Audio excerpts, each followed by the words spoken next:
Welcome back, everybody. We are started with the quarterfinals of the FIFA World Cup.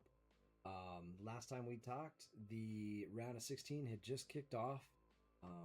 We were going to be watching the USA the next day. We'll talk a little bit about that. We'll talk about how we got to where we are today. France and Morocco had their game today. Spoiler alert for round of 16 if you hadn't watched that yet. But let's jump into it. Let's talk about what's been going on. So, like I said previously to this, we had a couple teams that had played.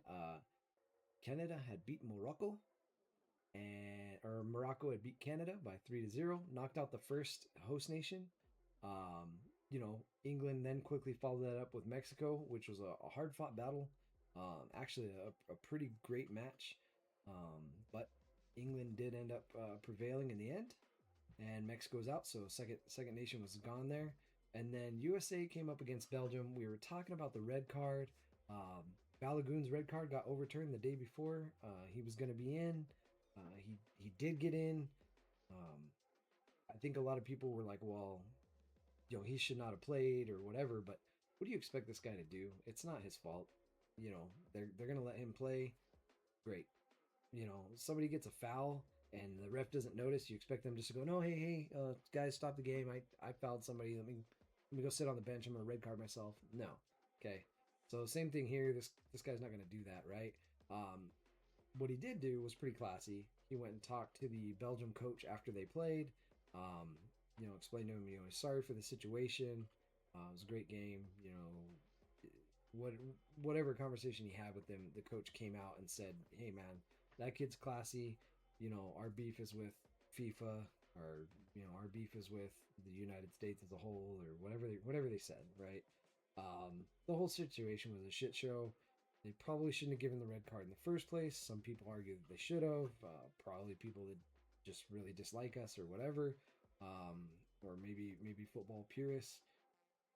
Then there was a bunch of arguments about Messi's not red card that never happened. That was arguably worse, and Messi knew that, and he was like, but he wasn't also gonna say, hey man, I'm gonna go sit on the bench. He was just like, oh god, like, hope nobody calls that, and they didn't, and it was fine. But anyway, this thing happened. USA lost, kind of as we expected they would against any mid-tier European team, which Belgium's good, but they are definitely mid compared to some of these other teams. They're moving forward. They're going to play against Spain, and we'll see that tomorrow. We'll see exactly what quality they are, or we might see that Spain has allowed their quality slip. We don't know. Anyway, all three host nations out in the round of 16. Round of 16, notably the round that the FIFA World Cup normally would have gone to without the added teams, and that was typically where we get knocked out anyway. So here we are. Going through some of the matches. Portugal, Spain beat Portugal 1-0, which is actually pretty good. Ronaldo's team kind of held out a little ways there, but at the end of the day, he's out and he's announced his career's over. Not fully. He hasn't retired from everything yet, but he did say that was his last World Cup. We'll see what he does going forward. This has happened before. We'll see. Norway beat Brazil. Fantastic game. That was great. It was a really good game. Norway ends up beating Brazil. Brazil goes home, and that does suck for them. But we're for Norway. We're glad they're going forward. Fantastic. We already talked about England, Mexico, Argentina, Egypt was an insane game. Okay, guys. Here we are. Here Messi is thinking that this is his last World Cup game. He's done. There's 10 minutes in regular time left, guys. This is fantastic. I wish I had a consolidated video or something of this, but I don't. I didn't pull that up. I didn't try to find it. I'm sure there is one. Look it up though. Last 10 minutes of the game, Egypt's up 2-0 for Argentina. They score a goal. Then Messi scores a second goal. That ties it up, and it's okay, well, they're going to go to extra time, right? Guess what? In injury time, Argentina scores a third goal, wins it. Now, there's a ton of controversy around this. Egypt's up in arms about it. I think, obviously they wanted to move forward. They wanted to, this is the furthest they've ever been.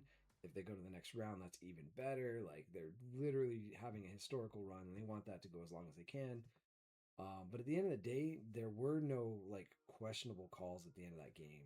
It was just amazing. Like Egypt let slip, and Argentina pulled it together. It was a team of guys that really, really wanted to win, and I think we haven't seen that throughout this World Cup as much. We haven't seen so many teams that are really trying at like a World Cup level.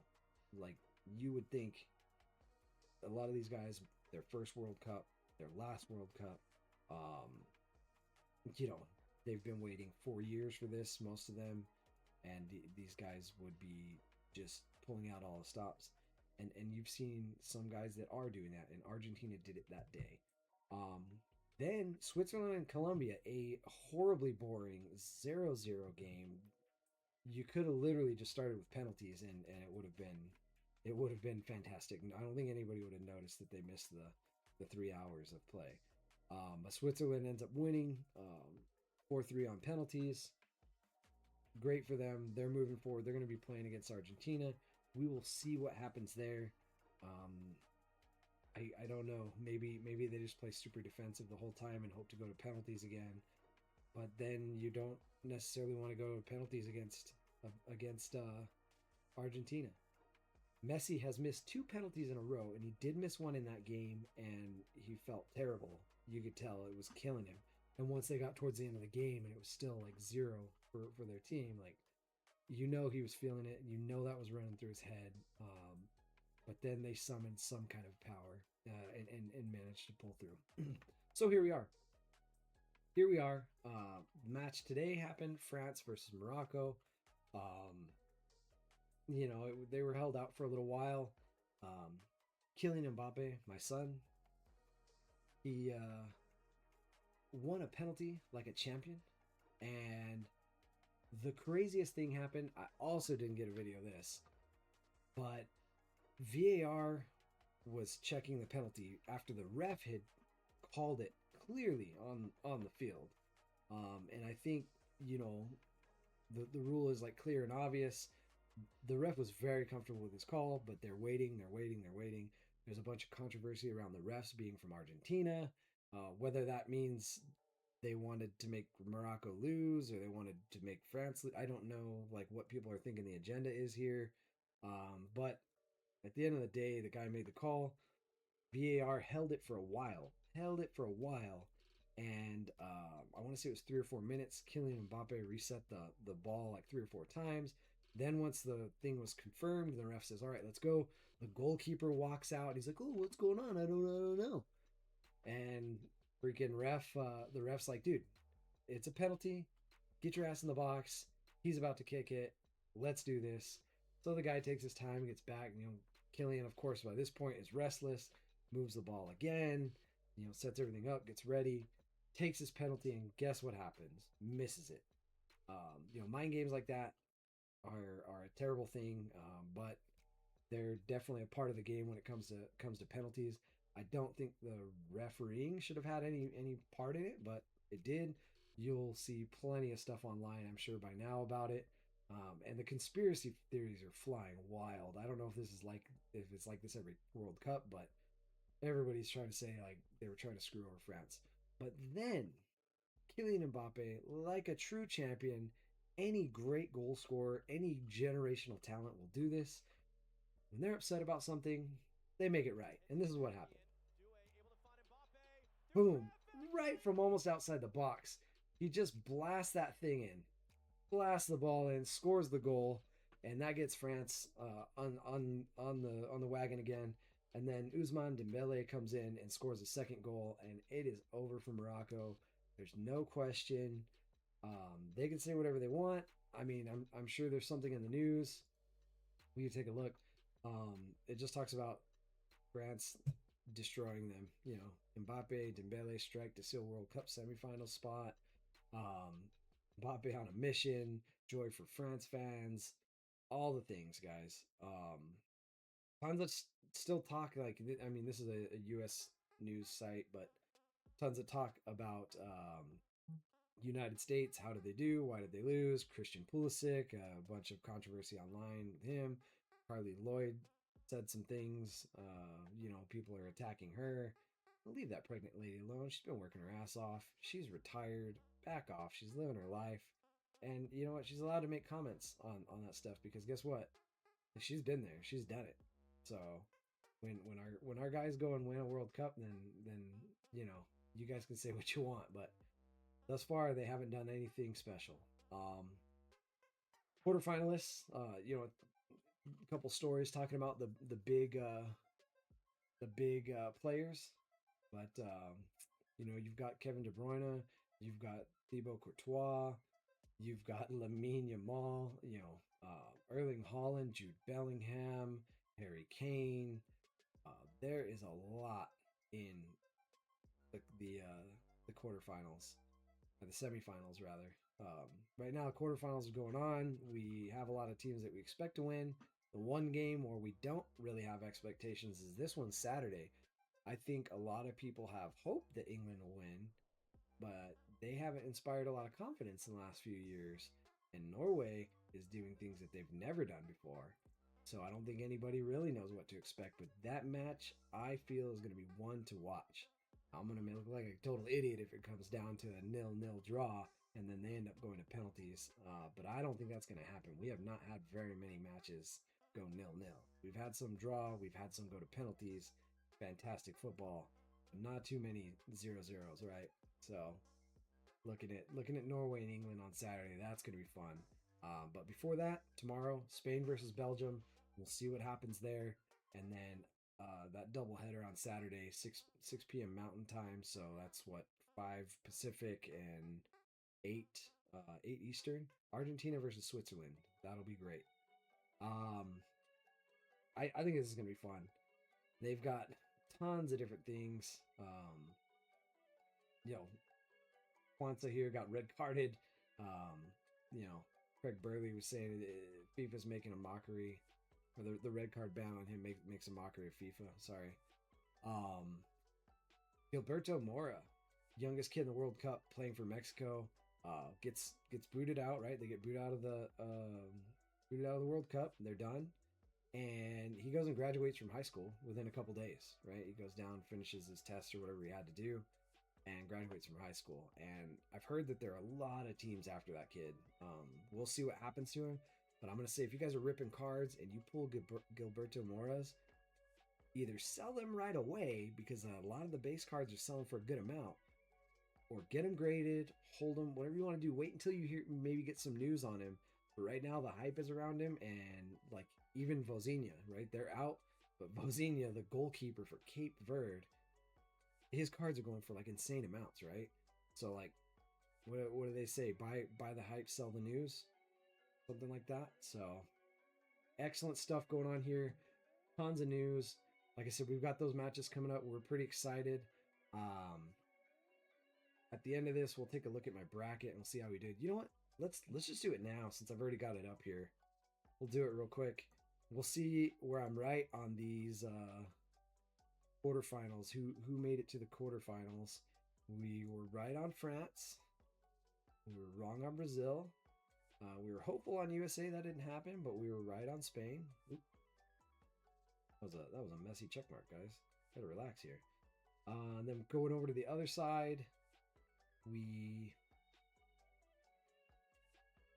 you know what? Technically, I guess we're in the quarterfinals, but England and Norway we're right about, and we were actually right about them going against each other. We were hoping for an Argentina-Portugal quarterfinal. We don't get that. Portugal is out. So I was wrong on the rest, right? Brazil out. USA out. Portugal out. That's rough, but that's life, right? So we're right on what was that? Five out of eight teams, something like that.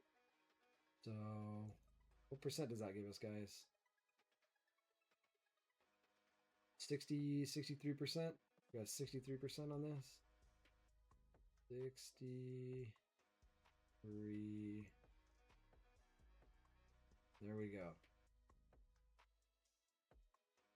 And save that as round of 16 update. Yes. And there we go. So we'll see who goes into the next one, guys. What else did we have? Oh, last thing. We got the golden boot race still going here. Highlighted all the players that are still in it. So you got quite a few of these guys up at the top. This is actually rare. A lot of times people score a ton during the group stage, and just farm goals against some of those lower teams. Then those teams get out in like the round of 16 or the quarterfinal. They're not even in the final, and the person wins. But here we've got Lionel Messi, number one up here. He's leading by 8 goals, and I believe. Let's see who has not played here. Erling Holland for some reason doesn't have fifth game here. Am I counting this wrong? Well, France played today. Kylian Mbappe, I thought his goals should be on here. I'm not sure. He's the first one to play the sixth game. I'm almost positive. We're looking at the bracket, right? So they played 3 in the beginning, and then 4, 5, and he's played his 6 games. So he did score a goal in that game. So I guess that puts him tied with Messi right now. But the rest of these guys still have to play their game. We've got Erling Holland here. I'm not sure why it says he's only played 4 games. Doesn't make any sense to me, but there we are.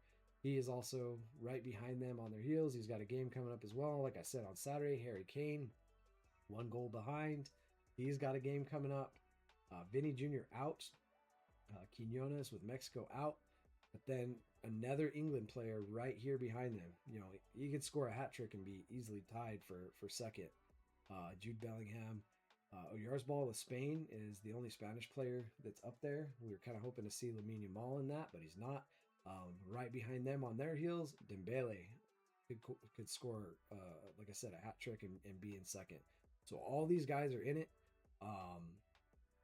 One of these dudes up here just needs to have a game or two with no goals, and that's pretty easy to happen considering, Kylian only scored 1 goal today.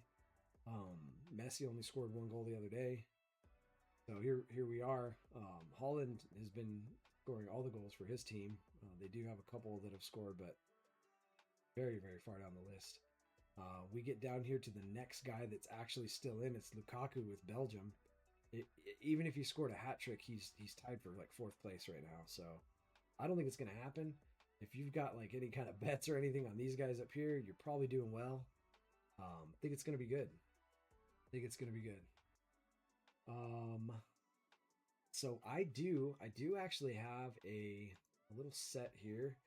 I got the last box at Walmart, the FIFA Prism, which is the club set that came out. Not a great set. I know we opened a hobby box of that, and it wasn't super fantastic. But we got the last box. I figured we'd grab it. I just wanted to see kind of what the sales look like. So I just picked all the cards that are over 49, and just the recent sales here in the last, like, this is all sold today. So Mohamed Salah kaleidoscopic out of 25, anything with a cherry blossom on it, but this Kylian Mbappe went straight for $677. Popular. These mangas are insane. Just show you guys some of this stuff real quick. So here's those cards right here. The kaleidoscopics, like you guys have probably seen this insert. Shows up a lot in Prism. But that came out. These ones here, you can kind of see like these pink back here, these little flower cherry blossoms. Very popular insert in a lot of sets. I think they even run them in tops as well. Of course, any kind of low number. This one's a plum blossom out of 8. These ones are all selling pretty well. $200, not bad. Sensational signatures. Ronaldo out of 99. We got that one the other day out of 199, and people were paying a good amount for those ones. This card here is half again is rare, and it's selling for less. So I don't know. But like I said, these manga cards, like if I separated it by price, they're the top. They're massively the top, the manga cards there. Kylian Mbappe, one of the largest players out here, obviously besides Messi, that people are pulling. I don't think this set even had a chance to have Lamine Yamal in it. Not sure. Let's see. What if we go by price? So we've got the Messi manga here. Messi with Barcelona, which is pretty cool. It does have Lamine Yamal. There's a Color Blast. These are like 15K cards, guys. Out of 2 green shimmer, first off the line, Lamine. That card went for 13K. That is wild. The manga cards are pretty nuts. But like I said, the top is almost exclusively those. Few Color Blasts, which is nice. You can see it's just Yamal after Yamal on the manga, and then Messi, and then Yamal, and then Messi, and then Yamal, and then Messi, and then you finally get to an Mbappe down here like $7 grand. But there are a lot of people just flying these cards off the shelves. This is the last box. I don't really hold out much hope. It's a blaster. I think people have just been ripping the heck out of these other boxes, that FOTL boxes and stuff. Let's do a couple here though. I want to get into that Topps Finest, so I'll probably reset my recording and do that. But here we go. I think it's good. We got a good view here. Oh wow. Starting off with a insert there, but not a great one. Lidis, Rabino Vaz with Marseille, Archer with Botafogo, and Alexander Sorloth there on the kaleidoscopic. And it does not appear to be numbered. It's just a regular kaleidoscopic insert. These other prisms, I am not sure. Any kind of like international sets, like super international sets, are going to have a lot of rookies in them. So always keep that in mind, because like it doesn't necessarily mean they're great rookies or it's good to farm the rookies out of those. And a lot of the time it just means that that team literally is in an area that has no other cards. But you do get some of them that come out. You get some of these cards that come out, and it is great. Not even sure what the chances are to get like coloreds in here, but Tapsoba, Jean Cadiz, Pachuca, Jonder. These look nice. I actually haven't pulled any of these before. Oh, we got a color. We got a rookie. Looks like an old guy. Olympicos. Ayub El Kabi. And it's colored to 209. That's kind of rough. But we got what we got. Manuel Akanji there with Inter Milan, though. That's kind of cool. The cards look great, but it's kind of weird that they're all some funky like prism fractor thing. But they do look nice. We got a numbered card out of here. That's probably all we're gonna see, to be honest with you.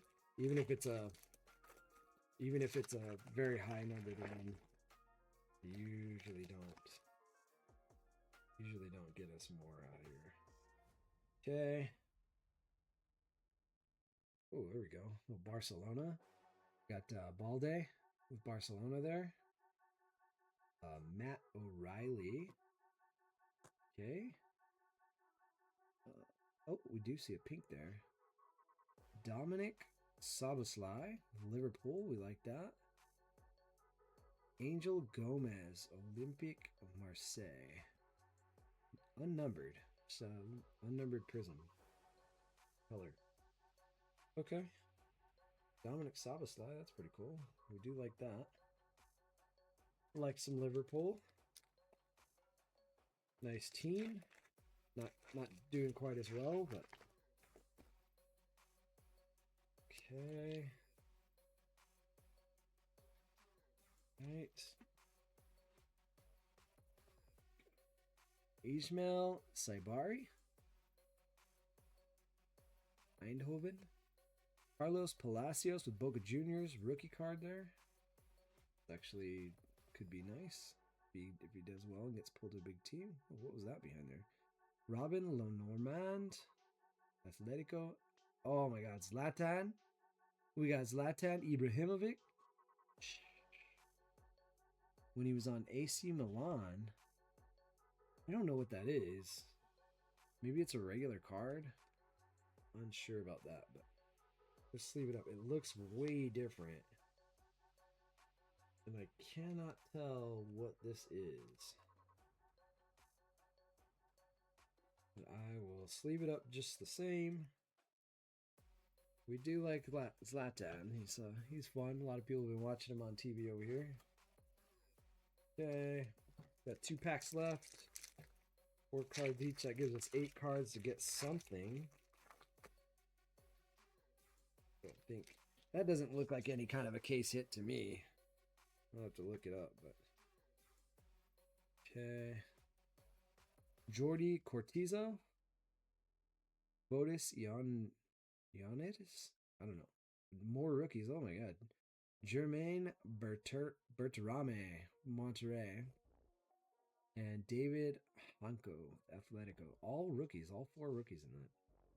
Interesting. Interesting. Definitely hold these cards. But not a ton of hope for some of these guys coming out to play.